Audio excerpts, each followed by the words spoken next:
tassa bhagavato arahato samma sambuddhassa. Namo tassa bhagavato arahato samma sambuddhassa.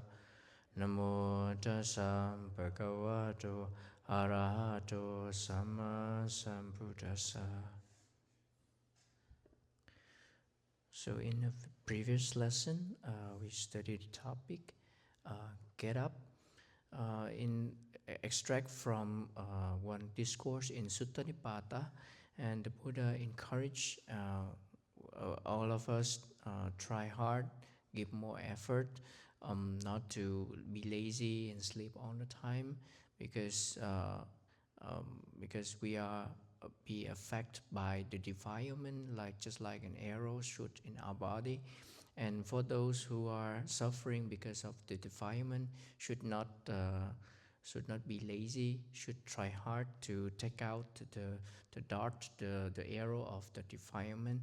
And because if we be lazy, the time passing by, and we regret, because we regret and be born in an unhappy state. So that is the last week lesson.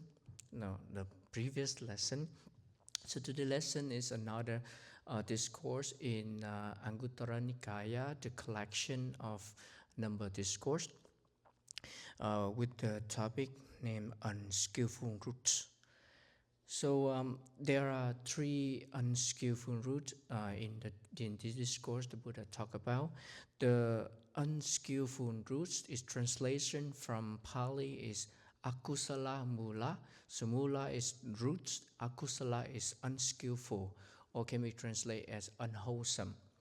What we mean by unskillful is not mean that it's not skillful in a good way. So unskillful means doing something not so good. And it is unskillful can be understood like it a root to the unskillfulness. So it's the condition, is the cause for another thing, another unskillful things, or by itself is an unskillful thing, and is a curse for another unskillful things.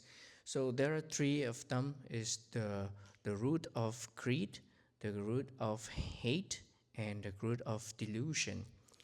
So the root of greed is the kind of the state of mind is want to like it, want to get it, belong to us, like kind of attachment, like greedy.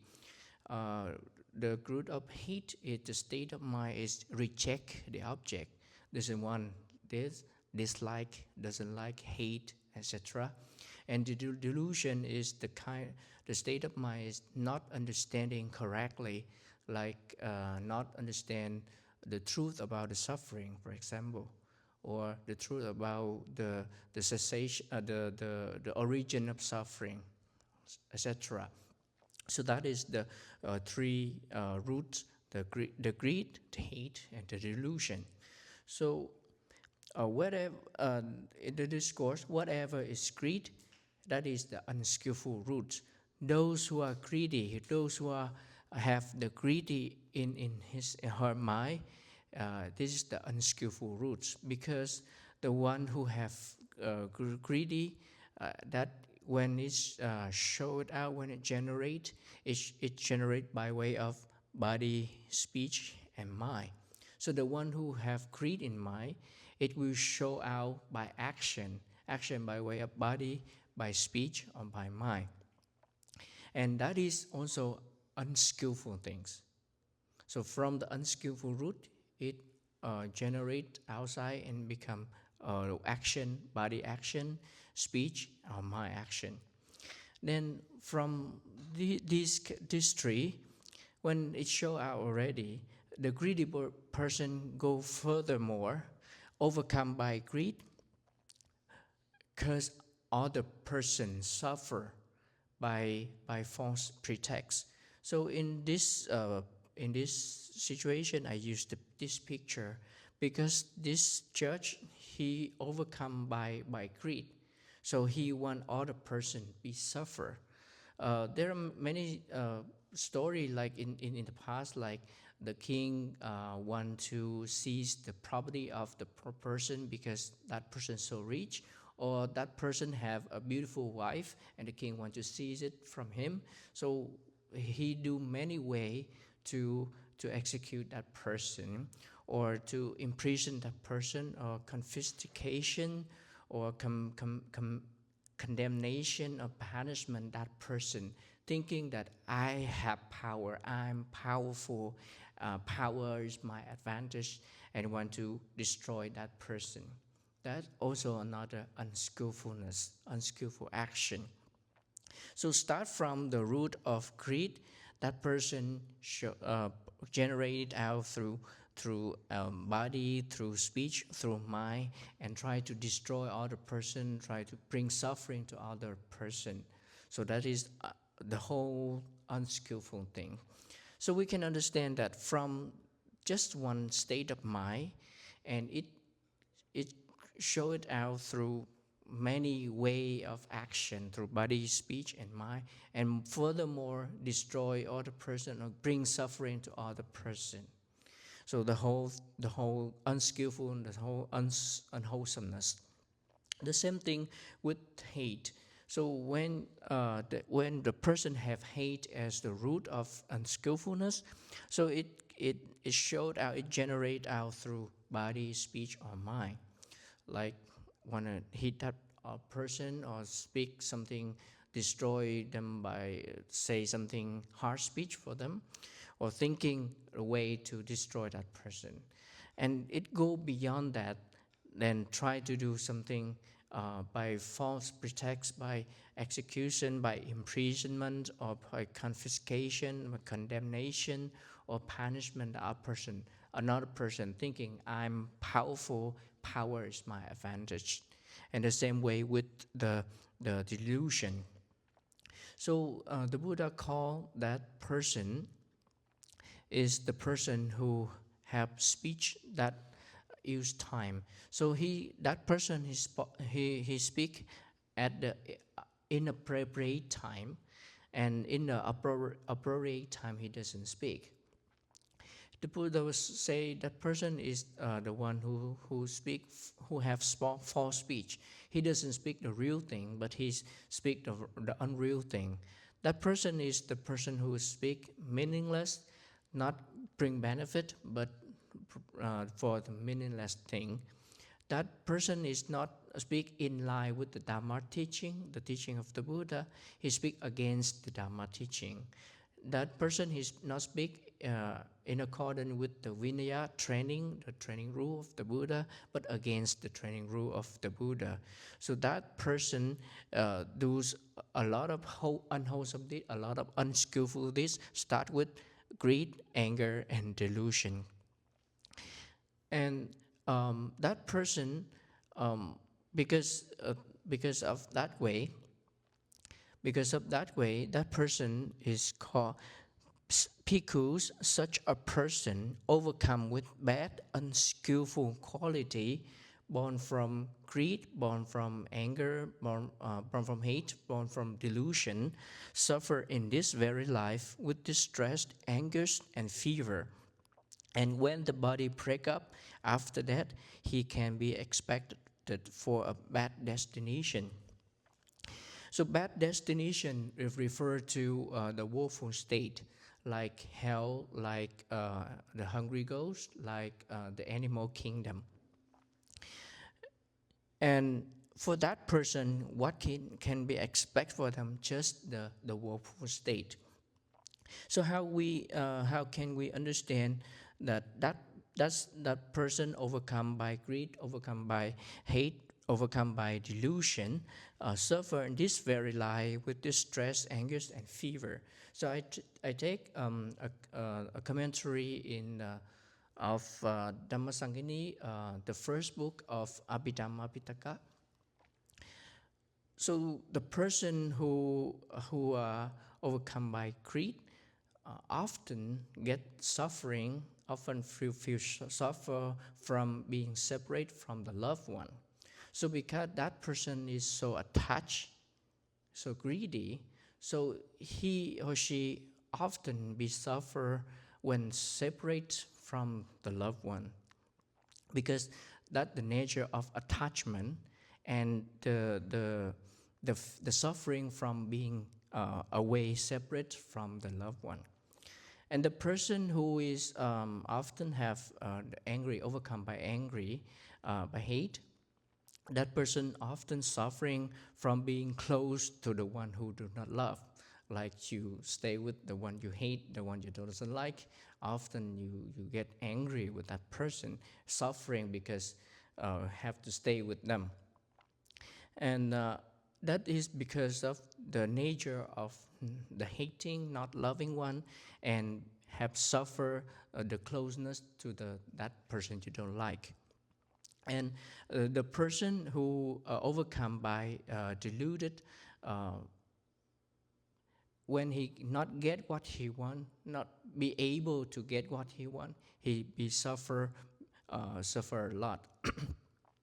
And the person who greedy, suffering, the one who is not greedy is not suffering from rebirth. The one who greedy suffering because he thinking what he will be born in the next life, expect for how he was born in the next life.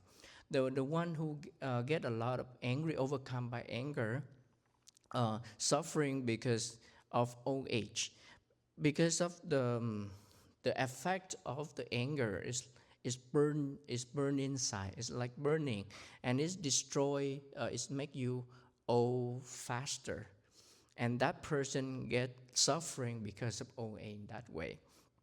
And the person who are overcome by delusion be suffering from death, and because at the moment he passed away, he or she get death with delusion, and with that he suffer from that. When we talk about the greed, anger, hate, and delusion, some of the devotee think that I would try hard to overcome, to not be overcome by greed, anger, and delusion. But what if I cannot? So at least my life will be better. I will be born as a dog in the temple, for example. They think in that way. But how can we sure that we can be in the dog in the temple? Because we cannot choose where we will be born. You cannot choose as a dog, as a cat, or as what kind of animal, or even what hell you want to be born. You cannot choose, right? So that's why when we talk about greed, anger, and delusion, it's really dangerous for our next life. That's why here we say when the body breaks up after that, it can be expected in a bad destination. So in the commentary of Dhammasangini, it is state more that the person who are the most sentient being who are reborn in the realm of hungry ghosts because of attachment, because of greedy, that person can be born in the hungry ghost. So we hear a lot of story about the person pass away and cannot be born in a good place and go around the house, something like that. That is the kind of hungry ghost because of attachment to that house or attachment to the to the relative. And the sentient being who reborn in health, worthy of anger with violent ideas. So the person who have a lot of anger, it's easy to be born in the hell because it's similar kind of violent idea. And the sentient being reborn in the animal kingdom with long-term delusion because of delusion. So in the animal kingdom, the animal have not much panya, not much wisdom because of the delusion. We can see nowadays that we call the bat, the animal, the pet, they're clever, they're smart, but not that clever, smart to understand the teaching of the Buddha, for example, or cannot practice the insight meditation, for example. So that is the dangerous of the person who overcome by greed, by anger, and by delusion. So in the discourse, the Buddha give an simile that suppose a sala tree or a dava tree or a bandana tree, a really big tree, is was choke, will wrap around by the creeper called maluva, a tree maluva creeper. And when the tree creeper attack the tree, it start from the small one, and then it's grow faster and faster, then it's grab around and destroy the tree step by step, destroy the small branch, then destroy the big branch, then finally the whole tree break down. So that is the example for the person who be overcome by greed, by hate, and by delusion. So the sala tree, the big tree, is just like a sentient being like us. The three kind of creeper is referred to the root of anger, the root of greed, the root of anger, and the root of delusion. And it starts from the small part of tree, and then it growing up time after time, and when it destroys small branch, it refer when we when we start, it will not start at the root of the tree. Is the time that greed, anger, and delusion is not reached the state of mind. But when it go and grab around the tree, it start to involve the state of mind. So our mind start to open the door and let the greed or anger or delusion come in. And when this creeper break down some small branch, that is the time we commit some offenses or something, do something not so good, but a very small thing, not really big thing. For example, like we are eating. We are eating because the food is so good, so we're a little greedy in our mind. So we eat not so beautiful because overcome by greedy. But that greedy is not so terrible, not too much terrible. So that's acceptable. But when the creeper grow up more and it try to break the big branches, it's like when we commit the serious offenses, like because of overcome by greedy, we see others' property and we want to steal it from other person, commit the stealing. So that is the serious offenses. So like the creepers start to break the big branches. And then when the creeper grow big and fast, and then it destroyed the whole tree. And just like that person overcome by greed or by anger or by delusion, and that person was born in the bad destination. So today we learn about the unskillful roots. We know there are three unskillful roots the Buddha talked about: the greed, the hate, and the delusion. By itself is unskillful, and it generates many more unskillful things. It generates through our body, by speech, or by mind. And the person who overcome by these roots not only hurt themselves, but try to hurt other person, bring suffering to other person by their bad judgment. And that person who speak at not the right time, speak not in accordance with the Buddha teaching, and then that person suffer in this life, and after that they will expect for them in the bad destination, like hell, like the animal kingdom, or by the hungry ghost. And like I said, according to the commentary, the person who be born in the hungry ghost mostly because of the attachment. The person who is born in the hell mostly because of anger, and the person who born in the animal kingdom mostly by the delusion. Just like the big tree, the sala tree, being destroyed by the creeper, uh, it's just start from the small one, and it grow bigger and bigger and destroy step by step. Uh, small branch of tree, big branch of tree, and the whole tree taken down.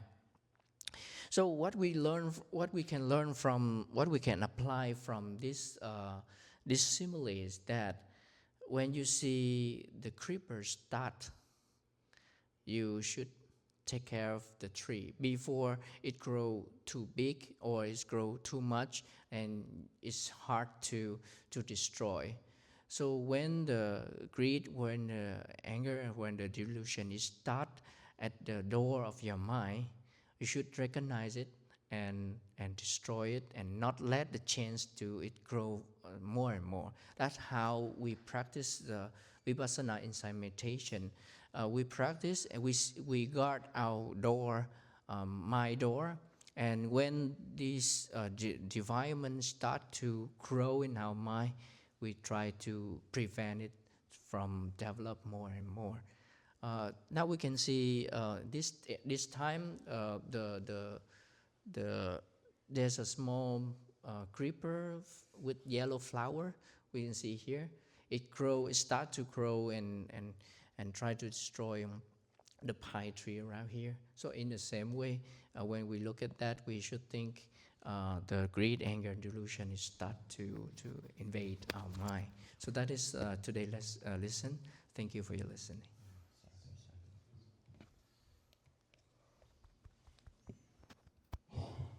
Okay, discussing time. I just want to discuss a few things according to today's lesson. You can ask a question at any time. Just raise your hand and I'll open the floor for you. So today we learn about unskillful root. As we all know, in Buddhism we have strong emphasis on the three root that cause suffering to all beings. Greed, the root of greed, root of anger, and the root of delusion. And in Pali, we have the word unskillful called akusala. In Pali, we have kusala means skillful, akusala means unskillful. We don't mention much about good and evil, good or bad, but we mention about skillful and unskillful. Of course, there word about word for evil, good for bad, good for like that. But in terms of the mind, there's no good, bad, or evil. It's just one extreme to the other. If it's bad, like is the extreme of the unskillful can be interpreted as evil or bad. But unskillful is the act. Unskillful lead to the result of suffering. So how can you determine skillful and unskillful? Sometimes our mind, we have the moment, that state of mind as like upset, get upset, or having this a little upset mind, like not happy about something, or not liking about something. That's called unskillful. And unskillful, of course, has the result. Unskillful has the result of suffering or unhappiness or unsatisfied. We call dukkha. So we all face it, all of us, until we reach the attainment of arahantship. Then the root of anger, greed, anger, and delusion completely eradicated. Then we no longer feel, we don't no longer have suffering or dissatisfaction or unskillful act. Until then, all of us here will have our moment of unskillful or skillful. So we need to recognize how should we how should we battle, how should we work, to improve ourselves, to work against this unskillful act. Because if you think about greed, anger, delusion, it is so rooted in us that it makes it impossible for us to be free from it. So how can we work ourselves out of it? We know that these three roots lead to suffering, and we don't want to suffer. And we know that, now we learn the teaching of the Buddha. We know this is the cause of the suffering. So how can we get out of it? So this is how we learn. This is as a monk when I was practicing in Myanmar, and I was taught this, and I think it's amazing. It's very helpful because I felt the same way. The greed, anger, delusion is so rooted in us. It's so overwhelming that it's impossible to get out of it. So I was asked that if there's a tree, it's a tree that lived for 1,000 years. It's a humongous tree, or several hundred years, however you can put it, that 10 people can wrap around it. So how can you take down this tree? You can't just one axe or one saw can actually take down a tree. So I would taught that in order to take down the tree, what you need, a skillful cutter, he would start with the leaf, he start with the branches, he start, taking the leaf, the small branches, and then the bigger branches, and then get all the branches off, and then he goes after the trunk, he chopped the trunk, he chopped all the way to the stump, and then finally, he will uproot the stump. That's how you take down a big, old tree. Same go with our mind, greed, anger, delusion. So how can we do it? So if we think one lifetime is a long time, right? Maybe if you live long enough, 100 years or 110 years. But if you break it down, in years, it takes that many time, right? Many 100 years. Break it down to year, you break it down to month, you break it down into weeks, you break it down from weeks, break it down to days, then you break an hour, break to minute, and then second. So if the second is not very long, it take a moment of it. So in Buddhism, we were taught that our mind, our state of mind, is rise and pass away. It comes to exist and it will pass away per moment. And each and every one of us, at one point, our state of mind, it has the condition, it leads to skillful act or unskillful act. So for that really small moment, if you recognize your state of mind is unskillful, then it is your choice to make a difference. You can change the outcome of it. You can alter it. So right now, let's say that you meditate. When you sit here and you meditate for 45 minutes, and if you're skillful, you will recognize there's an unskillful state of the mind rising in your mind. Let's say that you sit here, for some reason, this place gets a bit hot, and then you feel a little bit kind of uneasy. And then from there, it gets you a little upset. And then you get a bit angry, like you want to get out, you want to stand up, turn on air conditioner, or whatever it is, the upset mind that rises in your head. But then again, you are not in your home house. You cannot just go and do whatever you want to do. So you have to bear with your upset and make you more upset. So what should you do? At this moment, you need to change your attitude. You gotta stay calm. You gotta, think positive about it. This is how you change the outcome from negative to positive. Or you want to, because your leg gets sore, you want to get up because you want to feel better, right? But then again, the teacher told you that if you get up, you break your mind concentration and you go nowhere with it, and it's just useless. So you're going to bear with it. But then again, your mind get upset, you want to go. So you say, no, if I stand up, I be a quitter, so I don't want to be a quitter. So I just to just tolerate it, just to put up with it, just for 45 minutes. So the urge of want to get up, the greed, want to feel better, you change your mind. You try to be, just you kind of hold on to a little bit. So you change your state of mind from greed to calmness. So this very moment, that's how you change it. So if you change your mind, if you can alter the upset mind, the angry mind, then if you overcome this, then you come out a bit better with your angry mind, your hatred. And bit by bit, and then the more you do it, the more skillful you do it, you improve, and then eventually you notice your angry mind will be lessened. That's how you correct it. Same goes with greed. The attachment. A lot of people are saying that if you love someone so much, let's say love your kid so much, of course. Loving your kid is not wrong, right? You have your obligation to love and take care of them. So loving your kid is not wrong. But you love your kid so much, you become attached to your kid. Whatever, the kid go out and meet someone that you don't like, then you don't want that kid to be close to, want that friend to be close to your kid, or you want your kid to do this way, that way. That's the attachment. That's not good. That lead to suffering to yourself and to other. Or one day your kid grown up and then to go outside or to move out, you are attached to your kid so much you cannot bear, or you feel very you miss your kid so much, you longing your kid to come back. But then again, your children they have their life, they need to move on with their life. They still come back and visit now and then, but they need to go on with their life.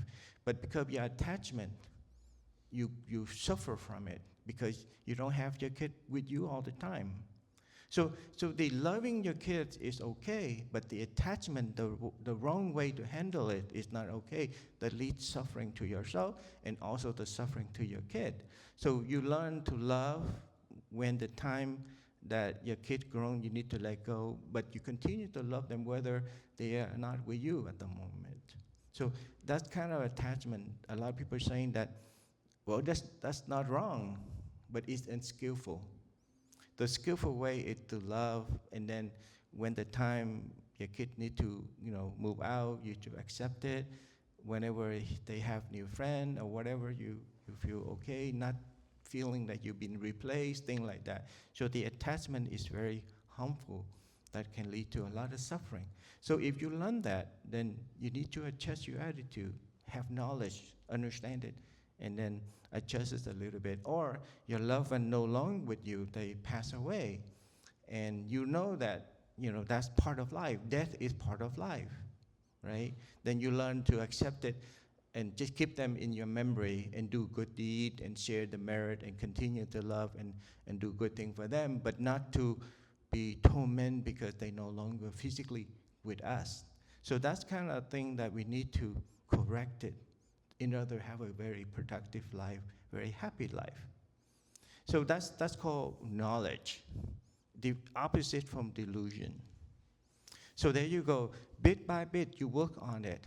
It's the same way that you loosen or weaken the tree by chopping out the leaf and then the branches, the trunk, and then the stem, uproot the stem.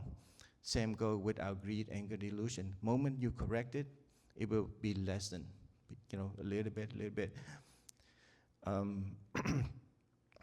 People in the past had done it, they completed, they attained arahantship, so it's doable. So if we work on it, then it will yield the product. And the beauty about Buddhism is that we count moment by moment, not like like lifetime. If you think about the whole cycle of rebirth compared to one lifetime, it's nothing. It's like second, a less than a second, microsecond, right?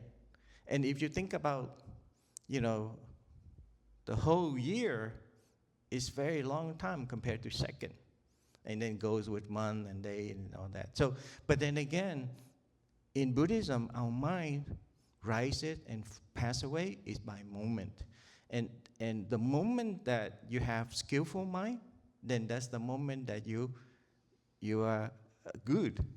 The moment that you have unskillful mindset, that is when it's bad.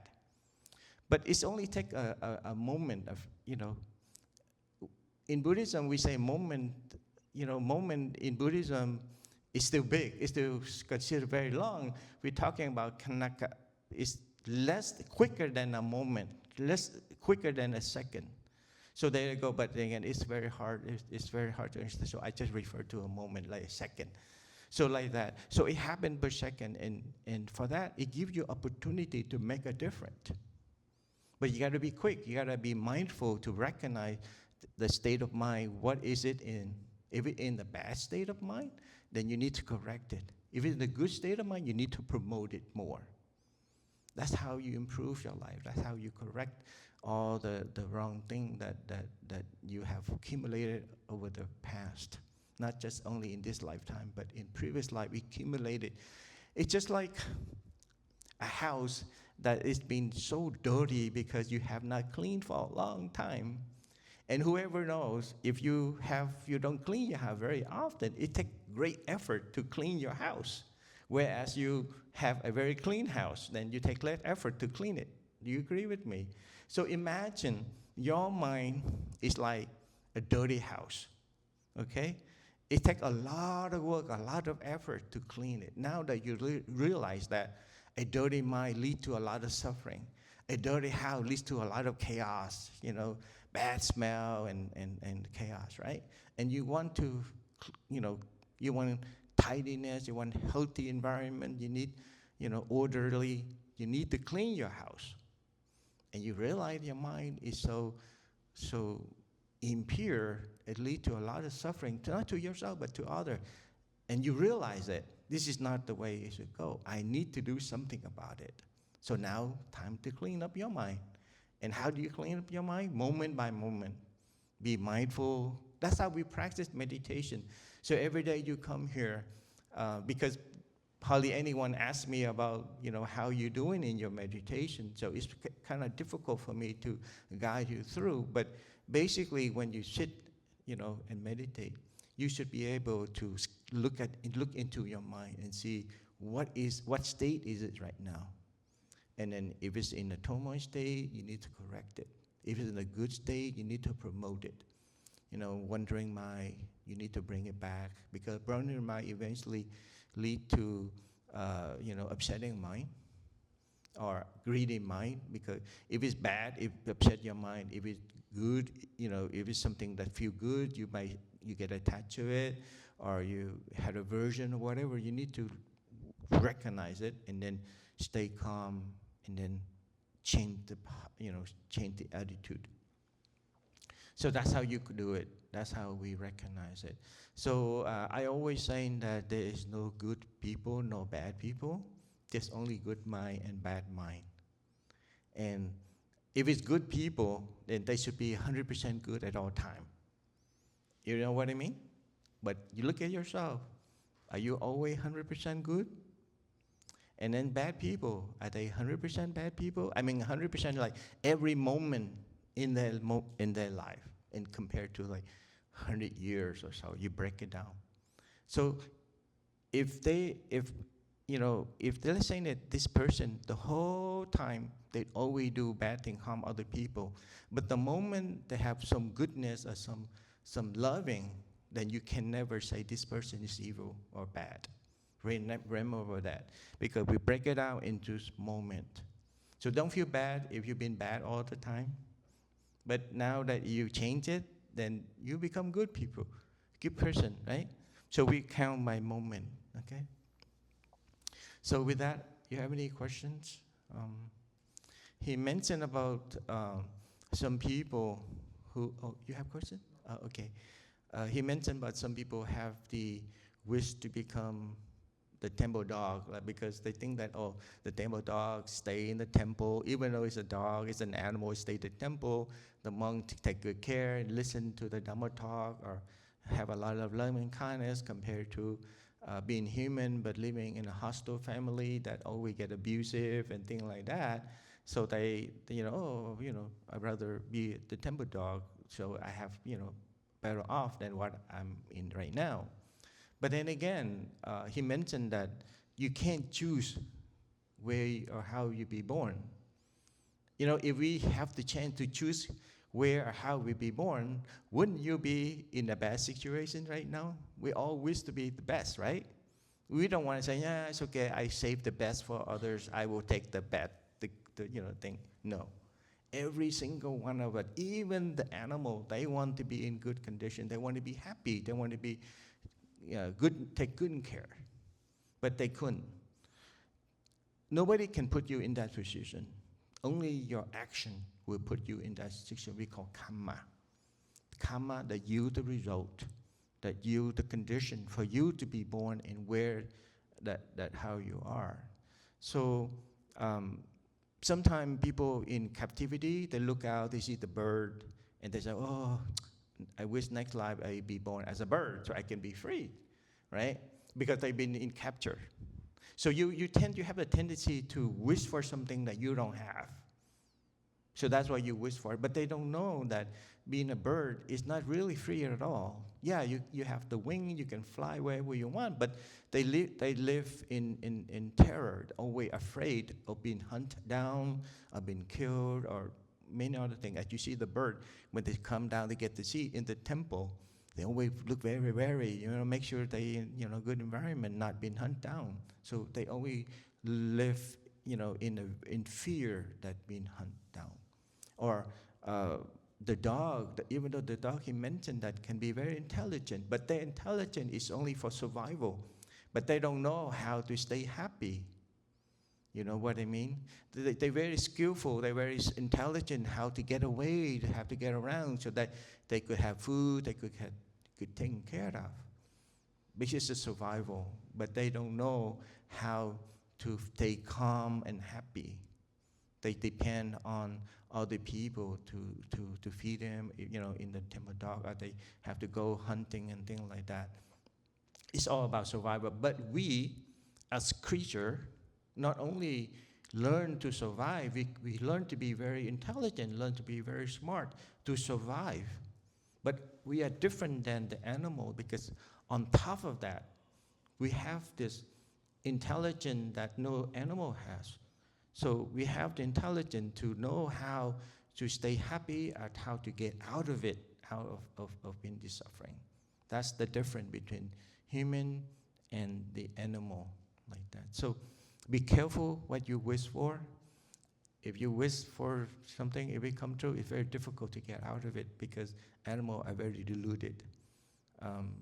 He mentioned it's very deluded. So he mentioned that if someone who have the life of a lot of attachment, more likely that you die and be born as a hungry ghost.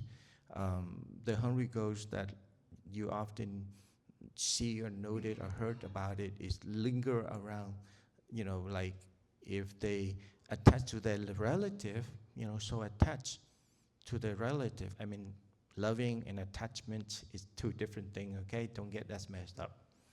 If they so attached to the relative and they die at that moment, more likely, I say more likely, not all cases, not every cases, more likely they become hungry ghosts, linger around, the relative.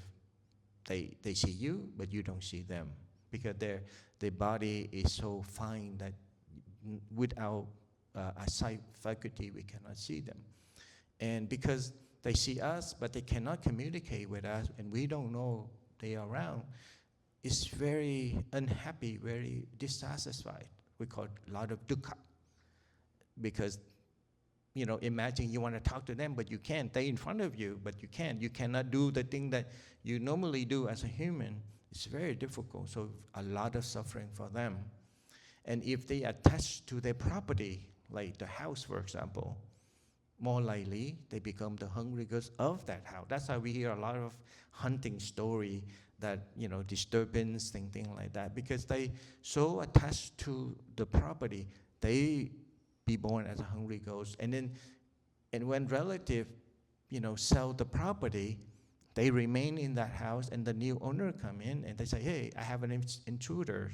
That's how they do a lot of, make a lot of disturbance and kind of hunting you, things like that. So that's hungry ghosts, and because they so attached to the property, and a lot of people don't do the way they like, they suffer from it, and they cannot do anything about it. So they suffer a lot. And then the people who angry and very very hostile, very vicious, more likely when they die with the hostile mind, more likely they be born in hell to be tormented, to be live in the environment that's corresponding to their state of mind, at the moment. Okay, so that's why he mentioned about the animal, the hell, the being born in that condition. I just want to elaborate, even though it's not today's lesson. So, okay. Any questions? So every week or every time you come here, you meditate. I hope that you understand the technique, how you correct your mind, the moment by moment. Don't miss the opportunity. And you can always ask me, when I talk, when we talk like this, or send me messages, or come one-on-one, so that we can have, more specific question and answer. Yeah. So today, okay, go ahead. I've found, since I've been meditating, I've had a lot of really great benefit, and I think it really is a practice, because it's just like the more I do it, the better I get at it, Sure. But sometimes it's slow increments, but when I think about like 2 years ago, when I would meditate, I'd be thinking about all these things to be, but now, it's a lot easier, but thinking about the defilements as roots, to me, is very helpful, because it's, I can kind of think about what I'm thinking about, and I think it's just, is it rooted in a defilement or not, and then I can just, stay in the moment and just kind of let it go. So that's kind of what I've been practicing a lot. Yeah. When you have when defilement attack, you do is stay calm. Okay, don't overreact, or don't act according to your mind dictate you when you in the defilement state, when your mind is defiled. So stay calm, the first step, and then try to look into it. Why is it that stirred of this defilement? Something that you're not happy about it, or something that you want but you cannot get, then notice that, and then you can correct from there. Have this knowledge that what you want you cannot get is because that's how life is. You cannot get everything you want. And if something that you don't like, then that's how it is. Just stay back and sort it out. And then you eventually see, oh, this is nothing, it's just not really important, or however it is, or whatever it is. If someone says something that upset you, stay calm, and then speak when your mind is calm. Don't respond right away. And if you respond right away in an angry mind, your speech gonna be anger, and anger will lead to suffering both sides. So stay calm, and then meditate on it, like reflect on it, and eventually you see the answer. Yeah. So the more you practice, the better, the skillful you get. Just like martial arts, you practice, then you become very skillful in your move. And if you don't practice, you become clumsy or not very skillful move, thing like that. So Jordan been with us for 6 years. So he, improved a lot. Yeah. So I'm happy that you bring it up. Yeah. Okay.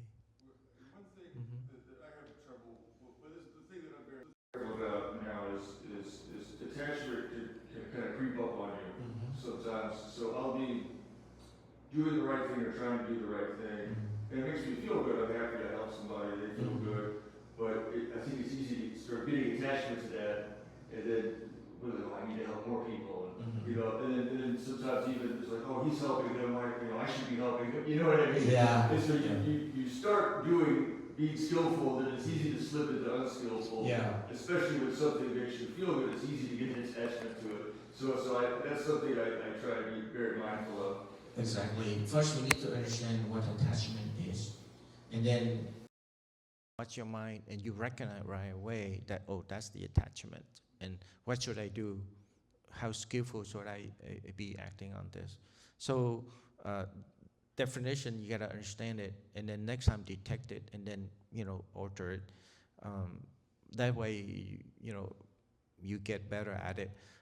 Sometimes, if we often say like the close enemy, because it can easily flip over and you don't know it. Sometimes because of pride, arrogance, or whatever the benefit you get from doing all this work, then it fool you. You're saying that, oh, I'm just doing my work, I'm in charge. I should take over this kind of job. But it could be an attachment. And if you recognize it's an attachment, then kind of step back a little bit, because that's going to lead to suffering, right? So first you need to understand what attachment is, by definition. And then the next thing is to recognize it when it starts to rise. And then when you recognize it, then take action by, what should you do to correct it, a skillful way to correct it. That's very helpful. And that's how we learn the definition of attachment. And then we learn how to recognize it. And then we learn how to combat it, together. That's bit by bit. Yeah. That's the reason we come here to learn. It's just like the school, but every day you should practice. Okay? Yeah.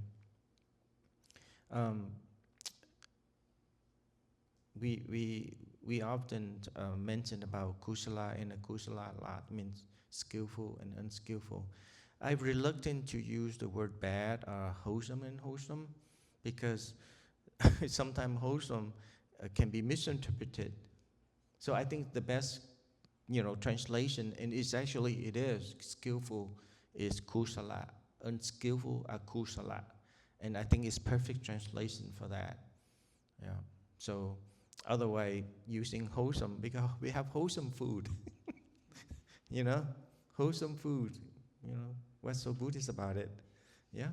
But skillful is the act, and if you have skillful act, you have happiness, right? Okay. All right.